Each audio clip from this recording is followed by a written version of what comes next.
The morning sky was still dark when Melissa Thompson woke up to the sharp beep of her alarm. Another day, another flight. After 10 years as a flight attendant with Skyline Airways, mornings like this had become routine. She rolled out of bed, made a quick cup of coffee, and slipped into her crisp navy uniform. The mirror reflected tired eyes, but she managed a practiced smile. Today was Flight 437 from Atlanta to Chicago, and the weather report had warned of storms. That usually meant trouble. Just get through today, she whispered to herself, grabbing her small suitcase and heading out the door. By the time Melissa arrived at Hartsfield-Jackson International Airport, the terminal was already buzzing with early morning travelers. She nodded to the security staff she recognized and made her way to the crew briefing room. Inside, her colleagues looked equally tired. Their captain, Robert Chen, was reviewing the flight plan with a frown. "Morning. Everyone," he said, looking up. "We've got a full flight today, and weather delays are already affecting incoming flights. Boarding might be chaotic, so let's all stay sharp." Melissa exchanged glances with her fellow flight attendant, Tina, who rolled her eyes slightly. Full flights during storm season were the worst combination. "Also," Robert continued, "corporate sent another reminder about customer satisfaction scores. Our airline dropped 2 points last quarter, so they want us to, quote, enhance the passenger experience however possible." Tina snorted. "Maybe they could enhance our staffing numbers instead." The crew laughed, but the joke had an edge to it.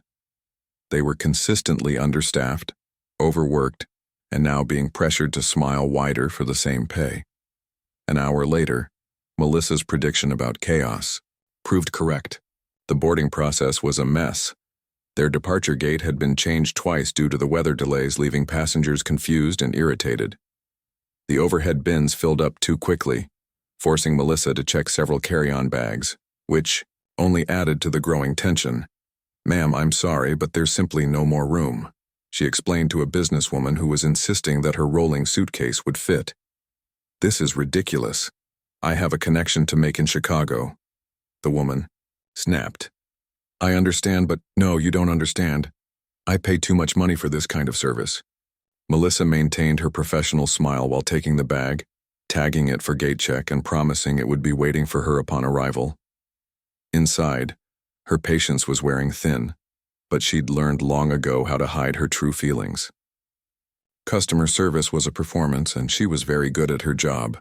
By the time all passengers were seated, they were already 20 minutes behind schedule. The captain announced another 15-minute delay for weather clearance. Melissa could feel the collective frustration in the cabin rising like the humidity before a storm. On the other side of the plane, another drama was unfolding. Denise Harper was traveling alone with her 5-year-old daughter, Lily. They were headed to Chicago to visit Denise's mother, who had been ill. The last-minute nature of their trip meant they couldn't get seats together, so Denise was in row 23, while Lily was seated in row 25 with a friendly elderly couple who had agreed to keep an eye on her. "You be good for Mr. and Mrs. Wilson, okay?" Denise told her daughter, kneeling in the aisle. "Mommy's just 2 rows ahead. If you need anything, ask them to get me." Lily nodded, clutching her stuffed rabbit. She was a well-behaved child, but she was also only 5, and this was just her second time on an airplane. "I'll be brave," Lily promised, her big brown eyes serious. Denise kissed her daughter's forehead and returned to her seat, feeling that twist of guilt that all working mothers know too well. As a pediatric surgeon at Northwestern Medical Center, Denise was used to pressure, but nothing stressed her quite like worrying about her daughter. This emergency trip to see her sick mother meant pulling Lily out of kindergarten for a few days, and the last-minute booking had resulted in their separated seats. The plane finally took off 40 minutes behind schedule. Once they reached cruising altitude, the seatbelt sign dinged off, and the flight attendants began preparing for beverage service. Melissa was assigned to the back half of the main cabin, including the rows where Denise and Lily were seated. The turbulence made pushing the heavy cart difficult, and Melissa's earlier headache was now pounding behind her eyes. The coffee urn had splashed hot liquid on her wrist during takeoff, leaving a red mark that stung. Still, she smiled as she served each passenger, taking their drink orders and distributing tiny packages of pretzels. Meanwhile, Lily was getting restless. The elderly couple was kind, but the little girl missed her mother. The plane bounced through another patch of rough air and Lily clutched her rabbit tighter. "I want my mommy," she whispered to Mrs. Wilson. "Your mom is just up there, dear," Mrs. Wilson pointed. "But you need to stay in your seat with your seatbelt on because of the bumpy air." Lily nodded, but her lower lip trembled. When Mrs. Wilson turned to speak to her husband, Lily quietly unbuckled her seatbelt. She waited until both were distracted, then slipped into the aisle, determined to reach her mother. At that exact moment, Melissa was struggling with the beverage cart through another bout of turbulence. The plane dipped suddenly, causing her to lurch forward. She didn't see the small figure that had stepped into the aisle. The collision was unavoidable. The cart bumped into Lily, who stumbled backward. Instinctively, Melissa reached out to prevent the child from falling, but in her surprise and frustration, the motion was more forceful than intended. Her hand connected with Lily's shoulder, pushing the child roughly. To other passengers, it looked like a hit. Lily fell back, landing on her bottom in the aisle. For a split second, there was silence. Then the little girl's face crumpled and she began to wail. "What on earth?" Mr. Wilson exclaimed, turning to see what had happened. Melissa froze, horrified at how the situation had unfolded. "I didn't see her. She shouldn't be out of her seat." 2 rows ahead, Denise heard her daughter's cry and was out of her seat instantly. She pushed past other passengers, her heart racing when she saw Lily sitting on the floor of the aisle, crying hysterically. "What happened?" she demanded, gathering her daughter into her arms. "Who put their hands on my child?" Several passengers began speaking at once. The flight attendant hit her. "No, it was an accident. I saw the whole thing."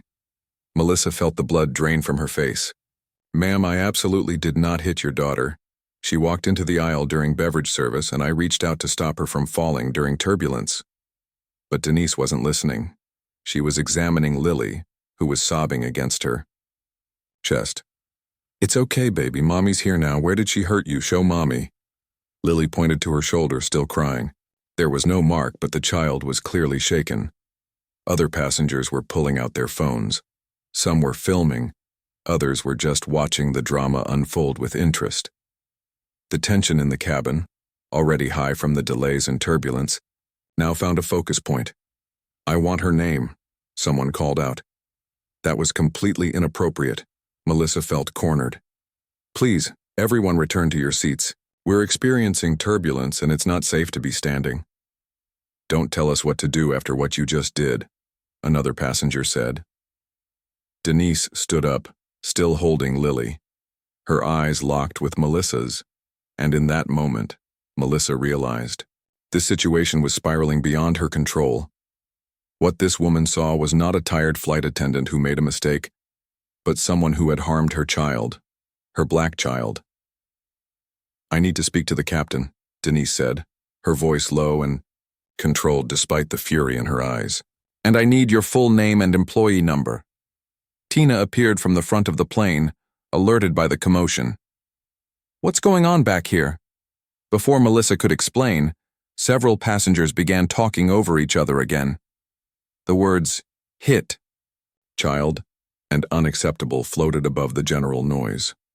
Tina took one look at the situation, the crying child, the furious mother, the passengers with phones raised, and her colleague's pale face, and made a quick decision. "Ma'am, please come with me to the front of the aircraft where we can discuss this privately," she said to Denise. "Melissa, continue with beverage service." But Denise wasn't moving. "I'm not going anywhere until I get her information and speak to the person in charge. This woman put her hands on my 5-year-old daughter." The plane chose that moment to hit another patch of turbulence. The captain's voice came over the intercom, instructing all passengers and crew to take their seats immediately. "We'll address this as soon as it's safe," Tina promised. "Please, for everyone's safety, return to your seats with your daughter." Denise reluctantly complied, carrying Lily back to her own seat and buckling them both in. Melissa abandoned the beverage cart and retreated to the galley, her hands shaking. She knew what this looked like. She knew what people were thinking. And she knew that no explanation would matter once those videos hit social media. As the plane continued its bumpy journey toward Chicago, the tension remained thick in the cabin. What had started as a typical challenging day had just turned into something much worse, and Melissa had no idea just how bad it was about to get. What she didn't know was that Denise Harper wasn't just any concerned mother. She was Dr. Denise Harper, Chief of Pediatric Surgery at Northwestern Memorial and a board member of the Children's Rights Coalition, and in just a few hours, both their lives would change forever. The remaining 40 minutes of Flight 437 felt like the longest stretch of time in Melissa Thompson's life. She stayed in the galley, trying to compose herself while Tina handled the remaining beverage service. Her mind raced through what had just happened, replaying the moment over and over. She hadn't meant to push the child. It was a reaction, an instinctive move during turbulence when the little girl appeared suddenly in the aisle. But intentions didn't matter now. What mattered was how it looked, and it looked bad. In row 23, Denise Harper held her daughter Lily close, the little girl's tears finally subsiding into hiccups. The passengers around them offered sympathetic glances and whispers of support. "You should sue the airline," the man across the aisle suggested, leaning over.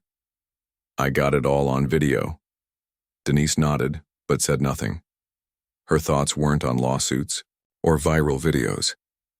They were on her daughter's wide, frightened eyes and the feeling of absolute rage that had coursed through her when she saw Lily on the floor of that aisle.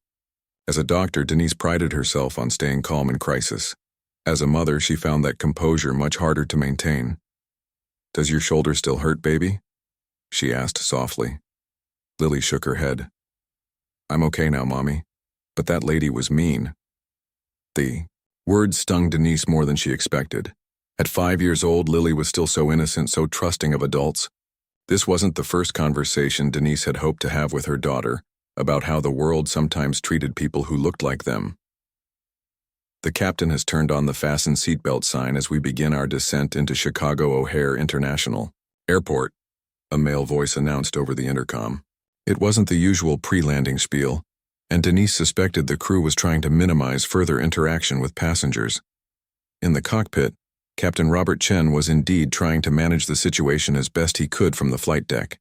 Tina had informed him of the incident, and he'd already radioed ahead to have a customer service representative meet the flight.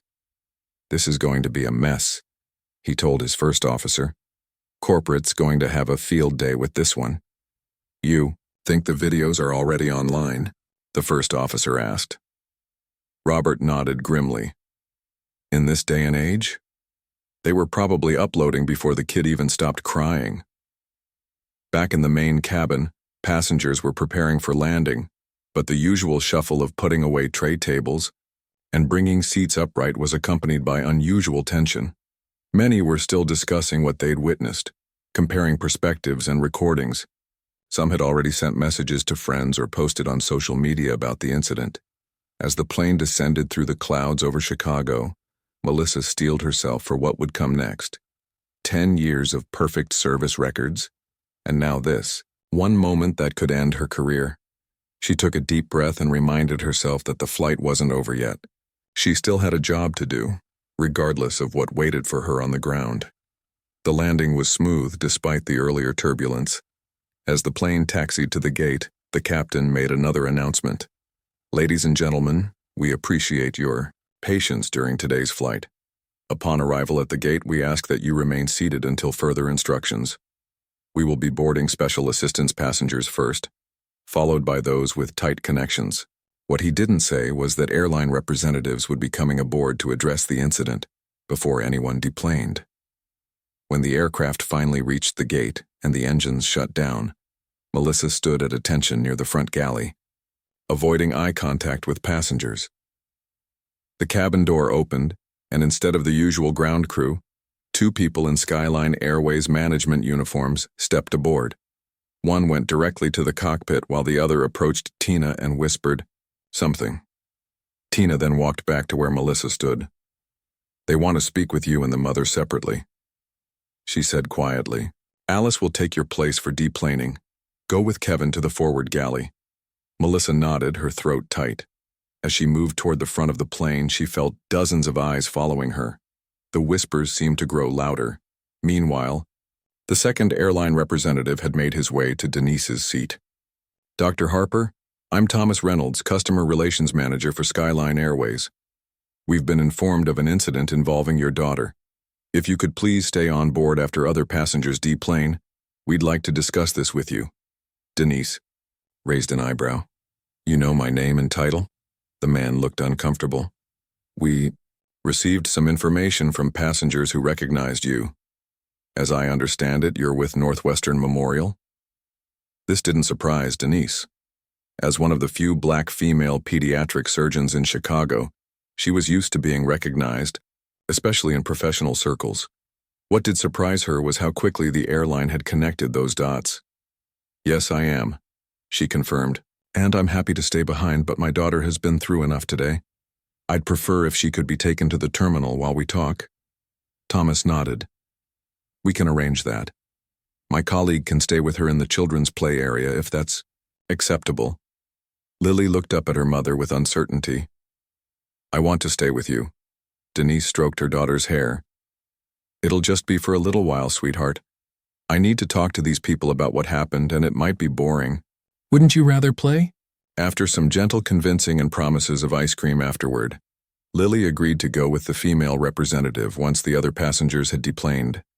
The deplaning process seemed to take forever. Many passengers stopped at Denise's row to offer support or share that they had recorded the incident. Others shot glares toward the front of the plane where Melissa was no longer visible. Finally, the last passenger exited, and Thomas asked Denise to follow him to the first-class cabin for privacy. In the forward galley, Melissa sat with Kevin from Human Resources, giving her account of what happened. "I never intended to push her," Melissa explained, her voice shaking slightly. "The plane hit turbulence, she shouldn't have been out of her seat, and I reacted. It was a mistake, but I didn't hit her."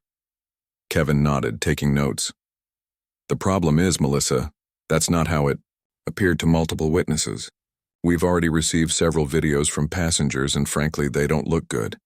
Melissa's stomach sank. "Have they gone public yet?" "Some have," Kevin admitted. "Our social media team is monitoring the situation, but it's spreading quickly. The hashtag #SkylineHitsKids is already trending in Atlanta." Melissa put her head in her hands. "This isn't fair. You know my record. 10 years without a single complaint."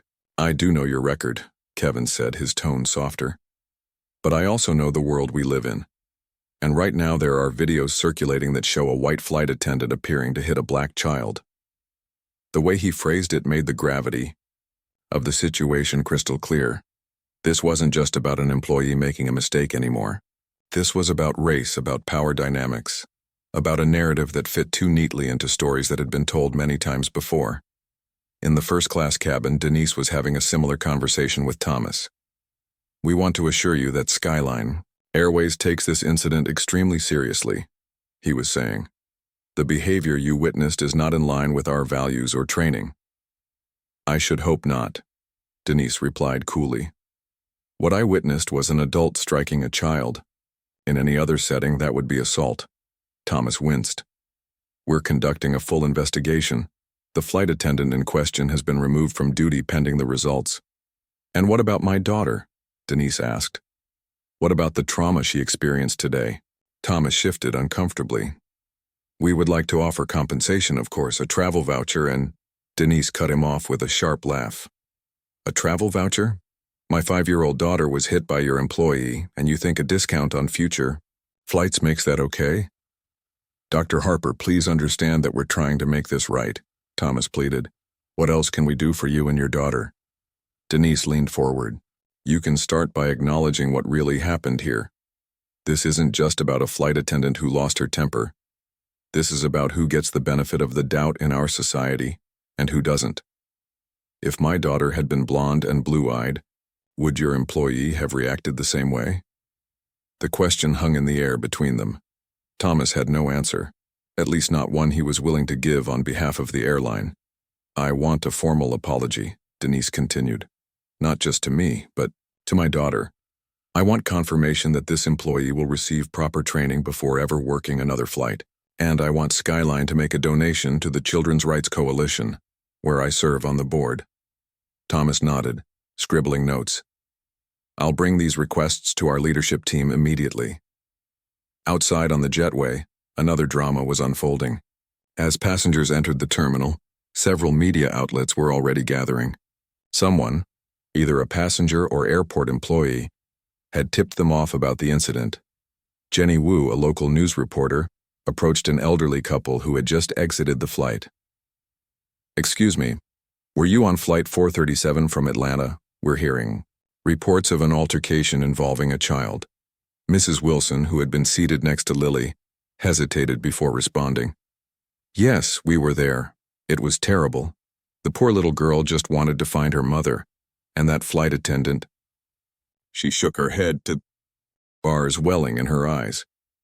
"Can you describe exactly what you saw?" Jenny pressed.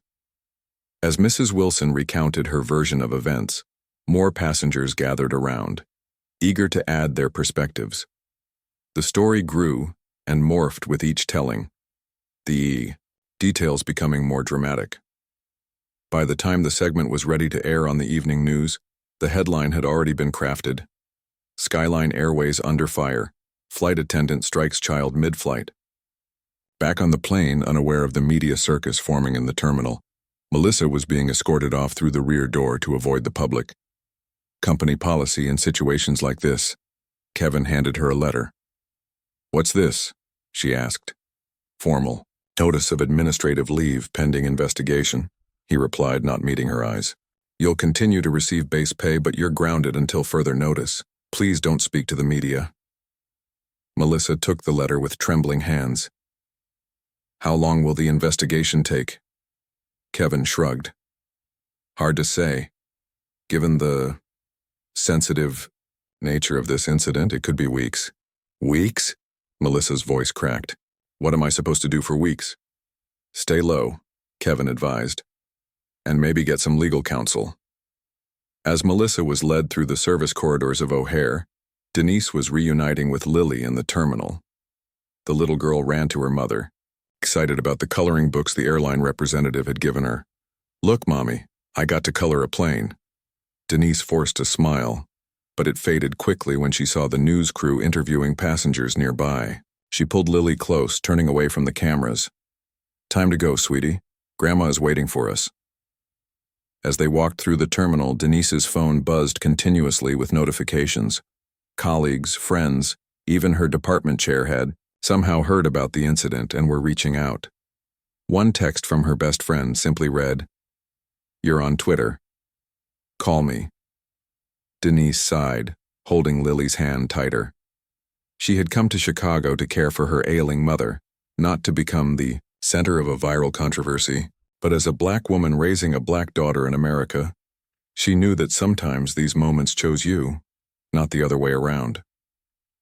Outside the airport, two lives that had briefly intersected were now moving in separate directions, both forever, changed by those few seconds of turbulence. Melissa headed to her hotel room alone with her thoughts and fears about the future. Denise and Lily climbed into a taxi, headed for the comfort of family. Neither woman could have predicted what would unfold in the coming days, as their private moment of conflict became a public referendum on race, power, and accountability in America. The story was just beginning to take flight. By the next morning, the incident on Flight 437 had spread across social media like wildfire. 3 different passenger videos showed the moment from various angles, each one playing on news channels with dramatic headlines. The most widely shared clip began just as Melissa's hand made contact with Lily's shoulder, missing the moments before when the turbulence hit. Without that context, the footage looked undeniably damning. Melissa woke up in her hotel room to a flood of notifications. Friends sending links, family members calling to check on her, and worst of all, dozens of messages from strangers who had somehow found her personal accounts. Some called her racist, others worse. She sat on the edge of the bed, phone in hand, watching her life unravel in real time. "This can't be happening," she whispered to the empty room. Her phone rang again. This time it was her union representative, Pete. "Don't look at social media," were his first words when she answered. "Too late." Melissa replied, her voice hollow. Listen to me, Pete said firmly. Say nothing publicly, not a word. The airline's PR team is drafting a statement, and anything you say independently could complicate things. But they're calling me horrible things, Melissa protested. Things I'm not. They don't know me. I know, Pete said, his voice softening slightly. It's unfair, but this is bigger than you now. The company's stock dropped 4 points this morning. They're in damage control mode. After hanging up, Melissa did the one thing Pete had explicitly told her not to do. She opened Twitter. The #the Skyline. Hits Kids had evolved overnight into "You Fire Melissa." Someone had identified her from previous posts where the airline had featured her. Her full name was everywhere. Across town, in her mother's modest Chicago bungalow, Denise sat at the kitchen table while Lily slept upstairs. Her own phone hadn't stopped buzzing either, but the messages she received were vastly different. Support, outrage on her behalf, and interview requests from major networks. You should speak out, urged her younger sister Tamika, who had arrived early that morning after seeing the news. People need to hear from you directly, Denise rubbed her temples. I didn't ask for any of this. I just wanted to visit Mom and help her recover from surgery. Their mother Eleanor shuffled into the kitchen with her walker. Despite her recent hip replacement, she insisted on joining the conversation. Baby girl, sometimes life puts you in positions you didn't ask for, Eleanor said, lowering herself carefully into a chair. The question is what you do when you find yourself there. Denise looked at her mother, seeing the wisdom in her eyes that came from living through the civil rights era. Eleanor had marched with King, had integrated her nursing school, had raised 2 black daughters to succeed in a world that often didn't want them to. I'm not an activist, Mom. I'm a surgeon. And you're also Lily's mother. Eleanor reminded her gently. What lesson do you want her to learn from this? Before Denise could answer, her phone rang again. This time it was the chief of surgery at Northwestern Memorial. Denise, I've just been contacted by Skyline Airways legal team, Dr. Patterson said without preamble. They're requesting a meeting with you tomorrow. I told them I'd pass along the message. Did they say what kind of meeting? Denise asked. Conflict resolution was the term they used. I get the sense they're trying to handle this quickly before it escalates further. After ending the call, Denise sat in silence for a moment, weighing her options. Part of her wanted to put this behind them and focus on her mother's recovery. Another part knew that what had happened on that plane wasn't an isolated incident but part of a pattern that affected countless children who looked like Lily. I'll meet with them, she finally decided, but on my terms, not theirs. While Denise made her decision, Melissa was meeting with the airline's attorneys in a sterile conference room at Skyline's Chicago offices. The mood was tense. The language, careful, we need your full account in writing, said Gloria Mendez, the head of legal. Every detail you can remember from the moment the child got out of her seat until the plane landed. Melissa recounted the events for what felt like the 100th time. The turbulence, the sudden appearance of the child in the aisle, the instinctive reaction to prevent her from falling, the cart bumping forward. And you're certain your intent was to stabilize the child, not to discipline her? Gloria pressed. Of course that was my intent, Melissa said, frustration creeping into her voice. Why would I intentionally hit a child? That makes no sense. Gloria and her team exchanged glances. The public perception is what matters here, explained Tyler, another attorney, and right now the public sees a white airline employee striking a black child. But that's not what happened, Melissa protested. Intent versus impact, Gloria said. Your intent may have been to help, but the impact, both physical and now social, was something else entirely. As the legal team continued their questioning, Melissa felt increasingly alone. These people weren't here to protect her, they were here to protect the airline. She was just a liability now. What's going to happen to me? She finally asked. Gloria closed her notepad. That depends on several factors, including how our meeting goes with Dr. Harper tomorrow. Your meeting with her? Can I be there? I want To apologize in person? Absolutely not, Tyler said quickly. Any direct contact between you and the Harper family at this point would be inadvisable. By midday, both women were exhausted from their respective meetings, but the world around them continued to spin the story. Cable news channels ran split-screen debates about implicit bias in the service industry. Comment sections filled with people taking sides without knowing all the facts. Old videos of other incidents on airplanes resurfaced, drawing comparisons and fueling outrage. At her mother's house, Denise stepped outside onto the porch for a moment of quiet.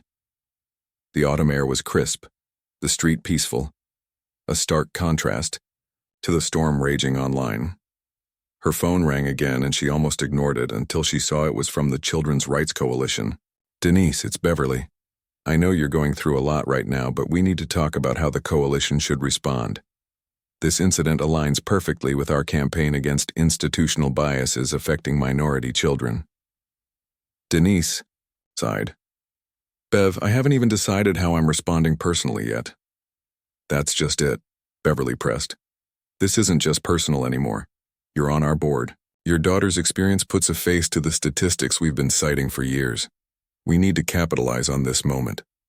The word capitalize made Denise flinch. Was that what this was now? An opportunity to be leveraged? I need to think about what's best for Lily, she said firmly. She's not a poster child, she's a 5-year-old who's been traumatized. Of course, Beverly backpedaled. Take your time. Just know that when you're ready, we have a platform ready for you. After hanging up, Denise went upstairs to check on Lily. The little girl was awake now, playing with her cousins who had come over to keep her company. She seemed happy, engaged, showing no obvious signs of lasting distress from yesterday's events. Children were resilient, Denise knew, but they were also perceptive. Mommy, am I going to be on TV? Lily asked suddenly, looking up from her toys. Denise blinked in surprise. What makes you ask that, sweetie? Aunt Tamika was watching TV, and I saw the airplane lady, the one who pushed me. Denise sat down next to her daughter, choosing her words carefully. Some people are talking about what happened on the plane, but you don't have to be on TV or talk to anyone about it if you don't want to. Lily seemed to consider this. Is the lady in trouble? Yes, she is. Because she was mean to me? Denise pulled her daughter close. Because adults should never put their hands on children that way, no matter what. Meanwhile, in her hotel room, Melissa was packing her things. The airline had arranged for her to fly back to Atlanta on a company plane, away from the public and potential confrontations with passengers who might recognize her. As she folded her uniform, she wondered if she'd ever wear it again. Her phone buzzed with a text from Tina. Hanging in there, the crew is behind you. This whole thing is being blown way out of proportion. Melissa appreciated the support but couldn't bring herself to respond. Was it really being blown out of proportion? Or had she simply never had to face the consequences of her actions in quite this way before? The questions troubled her as she zipped her suitcase closed. The next morning, Denise arrived at Skyline Airways offices with her attorney, Michael Gaines, a longtime family friend who specialized in civil rights cases. The conference room was intimidatingly large with floor-to-ceiling windows offering a view of Chicago's skyline. 5 people waited for them. Gloria and Tyler from legal, Thomas from customer relations, the airline's diversity officer, and the vice president of operations. Thank you for coming, Dr. Harper, the VP began. We want to express our sincere regret for what happened to your daughter on Flight 437. Regret, Michael repeated, his tone making it clear he found the word insufficient. Gloria cleared her throat. We've prepared a settlement offer that we believe addresses the situation appropriately. She slid a folder across the table. Michael opened it, reviewed the contents, and passed it to Denise. Inside was an offer of $75,000, a lifetime of free first-class travel for both Denise and Lily, and a confidentiality agreement. You want me to sign away our right to speak about this publicly, Denise observed. Standard procedure in settlements of this nature, Gloria explained. Denise closed the folder. What about the flight attendant? The representatives exchanged glances before the VP responded. Ms. Thompson is currently on administrative leave while we complete our investigation.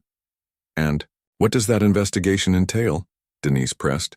We're reviewing all evidence, including passenger videos and Ms. Thompson's service record, Tyler explained.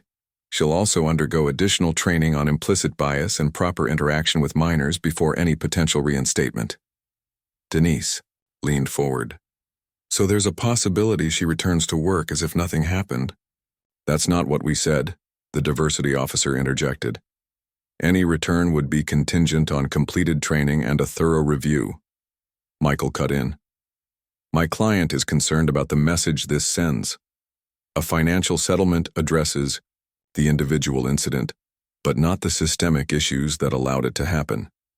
For the next hour, they went back and forth. Denise pushed for concrete changes to airline policies regarding treatment of minor passengers, particularly those of color. The airline representatives made vague commitments while trying to steer the conversation back to the settlement offer. As the meeting was wrapping up, Denise made one final request. I want to meet with her. The room fell silent. With Ms. Thompson, Denise clarified, face to face. That would be highly unusual, Gloria said carefully. Nevertheless, it's what I want. Before I make any decisions about settlements or statements, I need to look this woman in the eye and hear what she has to say for herself. Back in Atlanta, Melissa was holed up in her apartment, blinds drawn against the media vans that occasionally drove by her complex. Her mother had come to stay with her, worried about her mental state. The airline had provided a counselor, but Melissa found it difficult to open up to a stranger. They've made me out to be a monster, she told her mother as they sat in the kitchen. Someone who would deliberately hurt a child because of her race. That's not who I am. Her mother, always practical, patted her hand. Then you need to show them who you really are. Later that afternoon, Melissa received a call from Gloria Mendez. Dr. Harper has requested a meeting with you, Gloria informed her. We've advised against it, but she's insistent. Melissa's heart raced. I want to meet with her. I've wanted to apologize from the beginning. This wouldn't be a casual conversation, Gloria cautioned. Both parties would have legal representation present. Anything you say could impact potential litigation. I don't care, Melissa said. I need to do this. After some negotiation, the meeting was set for 2 days later at a neutral location, a mediation center in downtown Chicago. Melissa would fly back, this time on a commercial flight but with a different airline. As she hung up, a mixture of dread and hope washed over her. This could be her chance to explain, to apologize, to be seen as a human being rather than a villain in a viral video, or it could be the final nail in the coffin of her career. In Chicago, Denise was having second thoughts about the meeting. After putting Lily to bed, she sat with her mother and sister in the living room, voicing her concerns. What if I can't keep my composure? What if she tries to justify what she did? Then you'll know exactly who you're dealing with, Eleanor said simply. And what does that accomplish? Denise asked. Tamika leaned forward. It's about closure, isn't it? About looking this woman in the face and making her see Lily as a person, not just a problem that got in her way.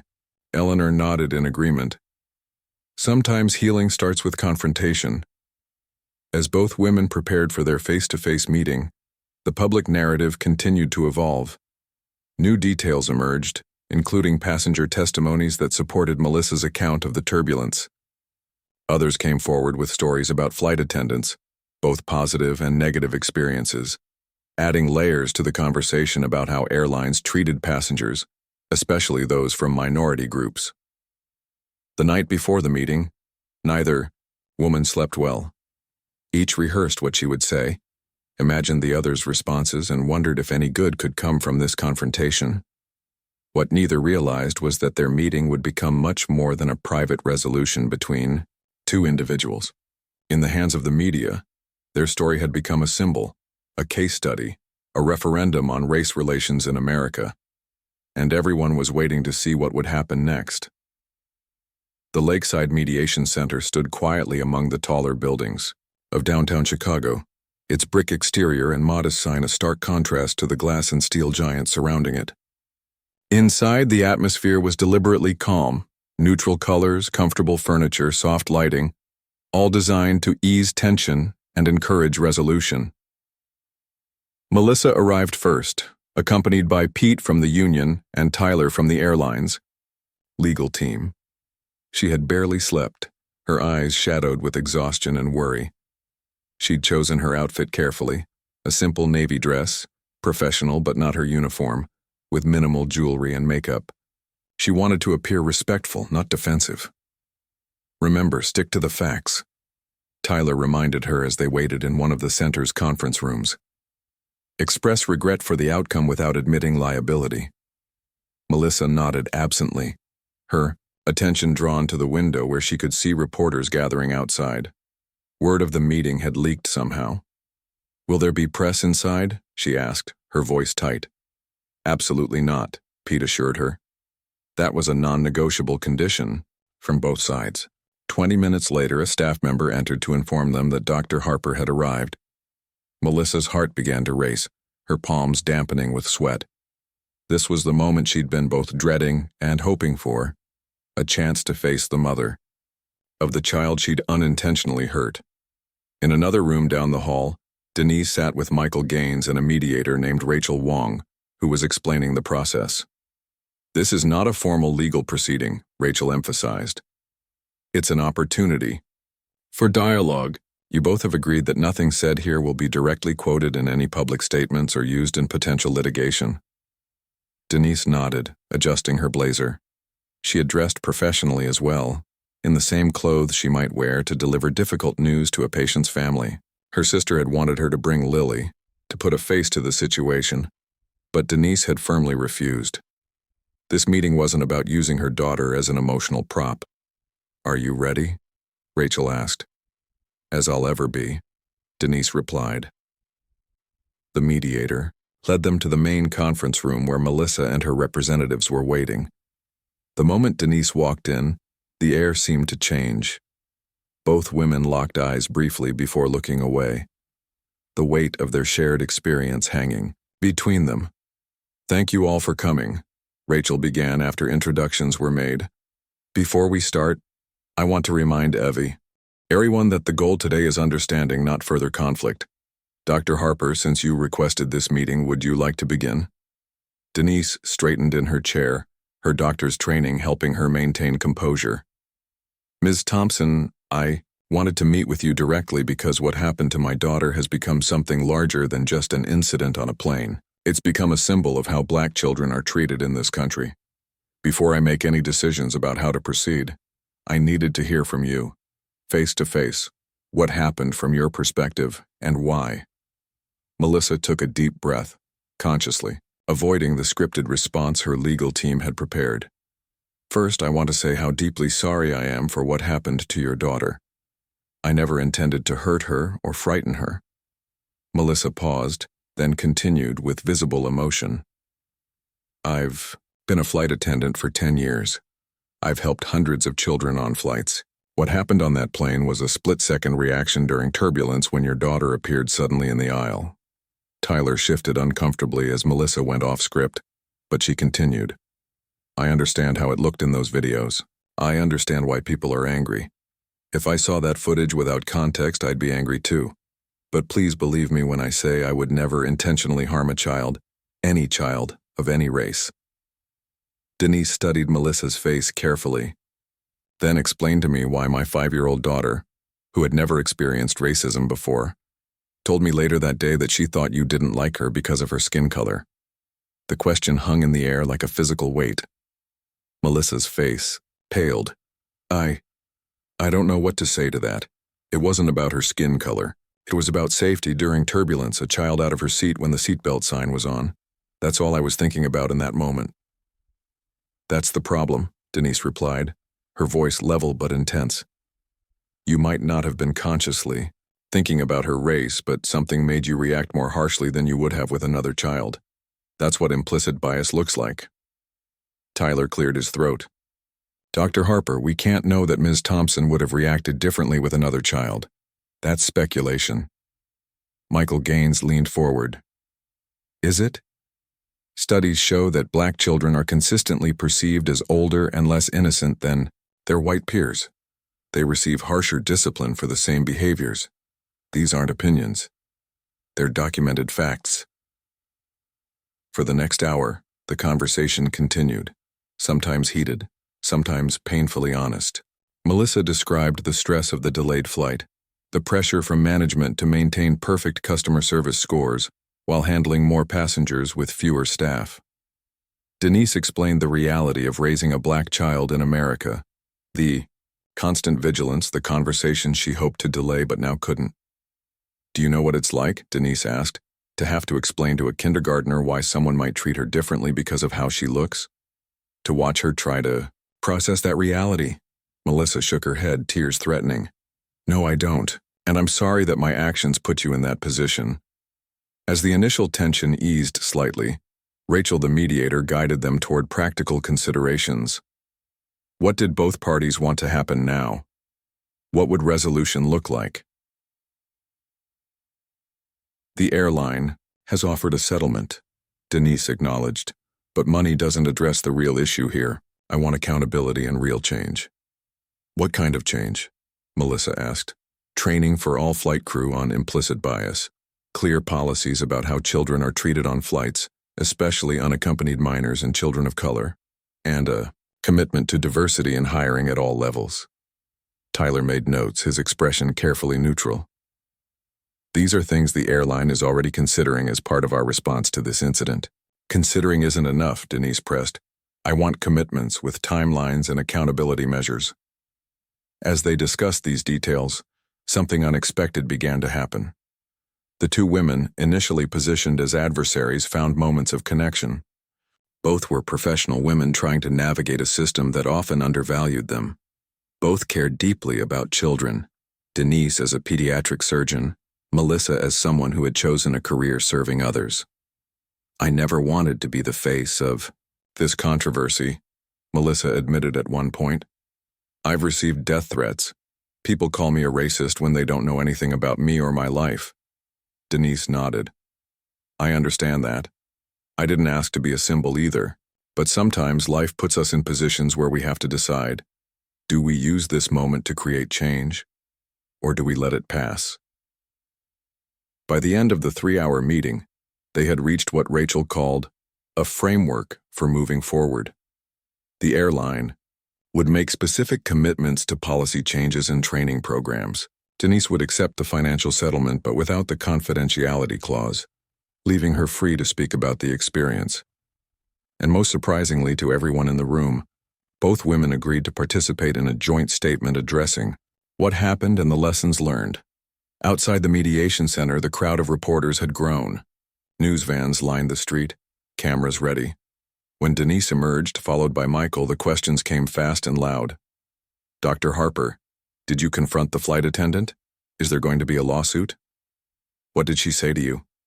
Denise held up a hand, waiting for quiet before she spoke. Today was about two human beings having an honest conversation about a difficult situation. "Ms. Thompson and I have agreed to issue a joint statement tomorrow. Until then, I have nothing more to say." She pushed through the crowd toward the waiting car, ignoring further questions. The reporters quickly shifted their attention to the other entrance where Melissa would presumably exit, but she never appeared. The airline's team had arranged for her to leave through a service entrance, avoiding the media entirely. That evening, as video of Denise's brief statement played on news channels, the public reaction was mixed. Some praised her composure and willingness to engage directly. Others criticized her for what they saw as letting the flight attendant off easy. Hashtags trended in both directions. Justice for Lily alongside Trudeau's End Cancel Culture. In her mother's home, Denise sat with her family, explaining what had happened at the meeting. "So you're not going to sue?" Tamika asked, sounding disappointed. "The settlement is substantial," Denise explained. "But more importantly, we secured commitments for real changes in how the airline operates." Eleanor nodded approvingly. "Sometimes the most powerful thing you can do is stay at the table and keep talking." Lily, who had been playing nearby, looked up. "Is the airplane lady still in trouble?" Denise considered how to answer. She made a mistake, and there are consequences for that. But she's also trying to make things right. Is she a bad person? Lily persisted. No, sweetie, she's a person who did something bad without thinking. There's a difference. That same evening, in a hotel room across town, Melissa sat with Pete, drafting the joint statement they would release the next day. The airline's PR team had sent over suggested language, but Melissa wanted the words to be her own. Are you sure about this? Pete asked. Once you acknowledge the role of implicit bias, some people will never let you live it down. Melissa looked up from her laptop. I'm sure. Today I got to see Dr. Harper as a person, as Lily's mother, not just as someone on the other side of a viral video. I want people to see me the same way. She continued typing, choosing her words carefully. What happened on Flight 437 reflects not just an individual mistake, but the unconscious biases that affect all of us. I am committed to learning from this experience and growing as a person. As both women prepared for the public statement that would link them together in the public consciousness, they were unaware of another development. One of the passengers from the flight, a film student named David Chen, had compiled all the videos from various angles and created a frame-by-frame analysis that showed the turbulence and the full sequence of events. His YouTube video titled, What Really Happened on Flight 437, A Complete Timeline, was beginning to go viral, offering a more nuanced view than the clips that had initially spread. The next morning, as Denise prepared to leave for the press conference where the joint statement would be released, her phone buzzed with a text from Beverly at the Children's Rights Coalition. Have you seen the new video analysis? Call me ASAP. Denise clicked the link and watched as David Chen methodically presented evidence that supported parts of Melissa's account. The severe turbulence, Lily's sudden appearance in the aisle, the cart lurching forward. The video didn't excuse the contact, but provided context that had been missing from the shorter clips. Across town, Melissa was receiving similar messages. The narrative was shifting again, becoming more complex, less black and white. Both women arrived at the downtown hotel, where the press conference would be held, unsure how this new development would affect their carefully drafted statement. In the holding room before facing the press, they had a moment alone. Have you seen it? Melissa asked. Denise nodded. It doesn't change everything, but it changes some things. Should we revise the statement? Denise considered this. No. What we agreed on yesterday still stands. This was never just about what physically happened in those few seconds. It was about the larger context, how we see each other, how we react to each other, the assumptions we make. Melissa nodded slowly. I understand. That better now. A hotel staff member knocked on the door. They're ready for you.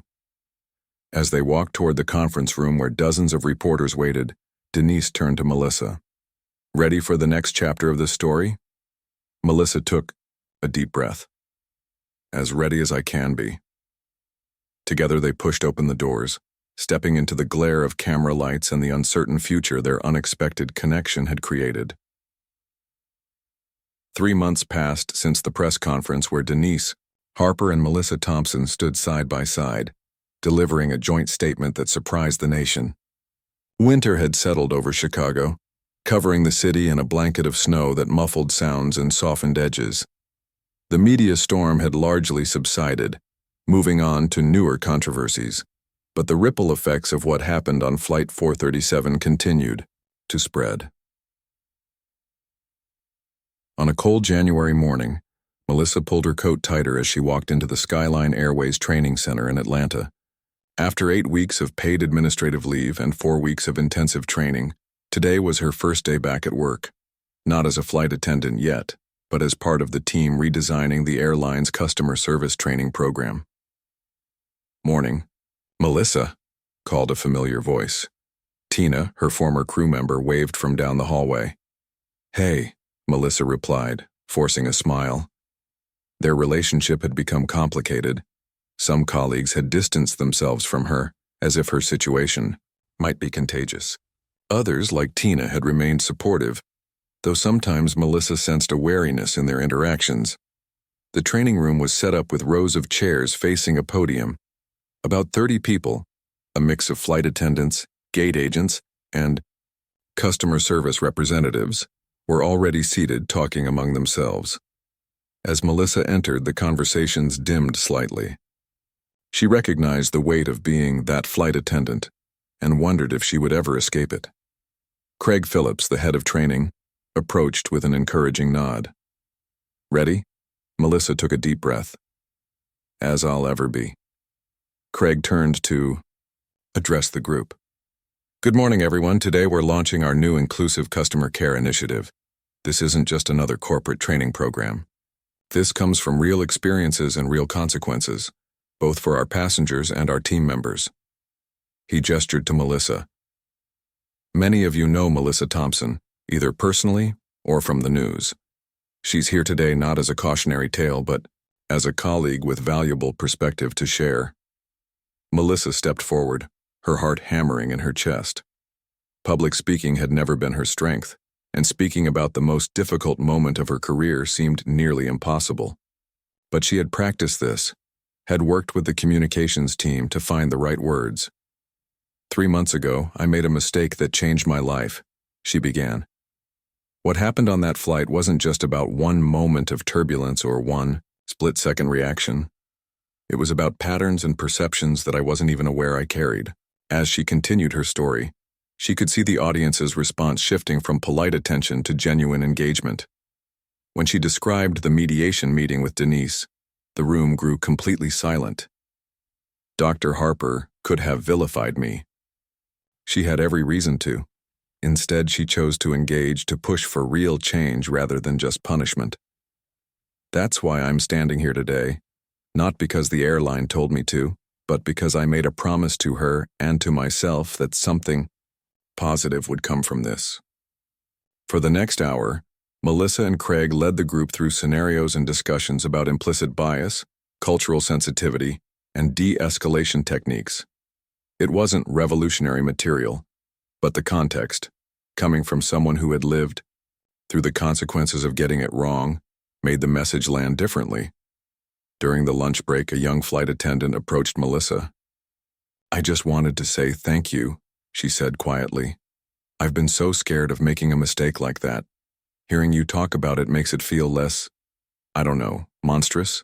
Like maybe we can actually learn from these situations instead of just being terrified of them." Melissa smiled, feeling a small weight lift from her shoulders. "That's exactly what I'm hoping for." Meanwhile, in Chicago, Denise was having lunch with Beverly from the Children's Rights Coalition in a busy restaurant near Northwestern Memorial Hospital. Winter light streamed through the windows as they discussed the coalition's upcoming initiatives. "The airline kept their word," Beverly remarked, sipping her coffee. "Their new training program rolls out nationwide this month, and they've hired that diversity consultant we recommended." Denise nodded. "The settlement money is already making a difference too. The scholarship fund for minority students interested in medicine has its first 3 recipients." "And how's Lily doing?" Beverly asked, her tone softening. "Better," Denise said, a small smile warming her face. "The nightmare stopped about a month ago. She's back to being excited about flying. We're taking her to Disney World for spring break." "On Skyline Airways?" Beverly asked with raised eyebrows. "Actually, yes," Denise admitted. "They've been very accommodating." What Denise didn't mention was the ongoing correspondence between her and Melissa. It had started with a thank you note after the press conference, followed by occasional updates on the training program's development. They weren't friends, the circumstances of their connection were too complicated for that, but they had developed a respectful rapport built on their shared commitment to change. After lunch, Denise headed back to the hospital for her afternoon surgery. As she walked through the main lobby, she noticed a familiar face on the waiting room television. David Chen, the film student whose video analysis had provided crucial context to the incident, was being interviewed on a national morning show. "Your video has over 10 million views now," the host was saying. "Why do you think it resonated with so many people?" David adjusted his glasses thoughtfully. "I think we're hungry for nuance in a world that pushes us toward snap judgments. The initial clips that went viral showed a fraction of what happened. People filled in the blanks with their own assumptions and biases. And your more complete analysis changed the narrative? It complicated it, David clarified, and that's important. The real story wasn't as simple as racist flight attendant attacks innocent child or entitled passenger overreacts to minor incident. The truth had elements of both, but was mostly about human beings in a stressful situation making mistakes and then choosing how to respond to those mistakes. Denise smiled to herself as she continued toward the elevators. David had captured something essential about the experience, something she had come to understand through her interactions with Melissa. The easy narrative of villain and victim had given way to something more complicated and ultimately more meaningful. In her office, Denise checked her email before heading to surgery. Among the usual hospital communications was a message from Melissa with the subject line, "It's happening today." She opened it to find a photo of the training room in Atlanta, along with a brief message. First day of the new program. 29. People who might have made the same mistake I did but hopefully now won't. Thank you for making this possible. Melissa. Denise typed a quick response. This is what justice looks like sometimes. Not punishment, but change. Denise. As she prepared for surgery, scrubbing her hands with practiced precision, Denise reflected on how far they had come from that turbulent day on Flight 437.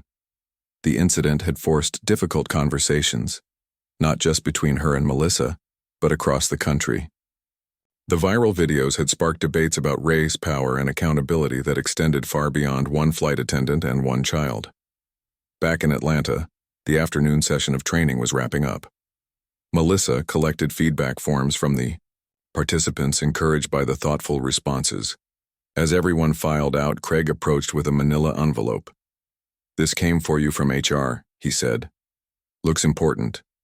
Alone in the now empty training room, Melissa opened the envelope to find a formal letter from Skyline Airways. Her hands trembled slightly as she read, "Following the successful completion of your training requirements and the positive evaluation from the HR committee, we are pleased to inform you that you have been cleared to return to in-flight duties effective February 1st. Melissa sat down, emotion washing over her. After months of uncertainty, she was going back to the job she had loved for a decade.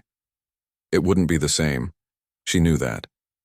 There would be passengers who recognized her, colleagues who viewed her differently. But it was a second chance she hadn't been sure would come. She pulled out her phone and hesitated before composing a text to Denise. They're letting me fly again next month. Nervous but grateful. None of this would be possible without your willingness to see me as a person who made a mistake, not just the mistake itself. In Chicago, Denise was in the middle of a delicate procedure when her phone buzzed in her locker. It would be hours before she read Melissa's message, but when she did, her response would be simple. We all deserve the chance to do better. Good. Luck up there. That evening, Lily sat at the kitchen table in Eleanor's house, carefully coloring a picture while her grandmother prepared dinner. The drawing showed an airplane flying through blue skies surrounded by fluffy white clouds. Two figures stood side by side next to the plane, one tall, one small, both smiling. That's lovely, sweetheart, Eleanor said, peering over her granddaughter's shoulder. Is that you and your mommy? Lily nodded.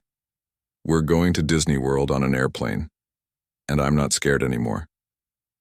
That's wonderful, Eleanor said, stroking the child's hair. What made you not scared anymore?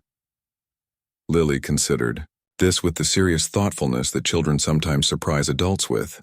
Mommy says that sometimes people make mistakes, but they can learn and be better. And airplanes are safer when people learn from mistakes. Eleanor smiled, amazed at how children could distill complex situations into simple wisdom. Your mommy is a very smart lady. I know, Lily agreed, reaching for a blue crayon to finish the sky. And she says I'm smart too, so I'm going to be a doctor like her when I grow up. Or maybe a teacher like the airplane lady. Eleanor raised an eyebrow. The airplane lady is a teacher now? Uh-huh, Lily said matter-of-factly. Mommy said she teaches grown-ups how to be nice to kids on airplanes, even when the air gets bumpy. From the mouths of babes, Eleanor thought. While the adults had been navigating complex discussions about implicit bias, systemic racism, and corporate responsibility, Lily had reduced it to its essence, learning to be nice even when things get bumpy. That same night, Melissa stood in front of her bathroom mirror, practicing putting on her uniform for the first time in months. The familiar navy blue fabric felt both strange and comforting. She straightened her wings pin and studied her reflection. She was not the same person who had boarded Flight 437 that day. The experience had changed her, had forced her to confront uncomfortable truths about herself and the world. But it had also opened unexpected doors. Beyond her return to flying, she had received an invitation to speak at a conference on conflict resolution, sharing the stage with Denise to discuss their unique journey from confrontation to collaboration. Her phone chimed with a new email notification. It was from a producer at a major network. "Ms. Thompson, we are developing a documentary about transformative conflicts in American society and would like to feature your story with Dr. Harper as one of our case studies." Melissa sighed, closing the email without finishing it. There had been dozens of similar requests over the months. Some offered substantial payment, others promised to tell the true story. She and Denise had declined them all, protective of Lily and wary of having their experience packaged for public consumption yet again. Some stories belonged to the people who lived them, not to the audience hungry to consume them. The next morning, life continued its forward motion for both women. Denise performed surgeries, attended board meetings, and cherished quiet moments with Lily. Melissa trained airline staff by day and prepared for her return to the skies. Neither knew exactly what the future held, but both carried the lessons of Flight 437 with them. In an age of viral outrage and swift judgment, they had found a different path, one that acknowledged harm without defining either of them solely by a single moment of conflict. Their story offered no simple villains or heroes, just human beings navigating a complex world with all its turbulence. 6 months after the incident, Denise kept her promise to take Lily to Disney World. As they boarded their Skyline Airways flight in Chicago, a flight attendant welcomed them with a warm smile. "Dr. Harper? Lily, we've been expecting you. The captain would like to invite you to visit the cockpit before takeoff." Lily's eyes widened with excitement. "Can we, Mommy? Please?" Denise nodded, touched by the gesture. As they followed the flight attendant toward the front of the plane, Lily's small hand firmly in hers, she felt a sense of completion. What had begun as a frightening incident for her daughter had transformed into something else, not erased or forgotten, but woven into a larger story of growth and change. It wasn't a perfect ending. Real life rarely offered those. But as the captain showed Lily the control panel and gave her a pair of plastic wings, Denise saw something healing in her daughter's wide-eyed wonder. The joy of flight was overcoming the memory of fear. And somewhere, in the vast network of planes crossing the country that day, Melissa too was in the sky again, survey,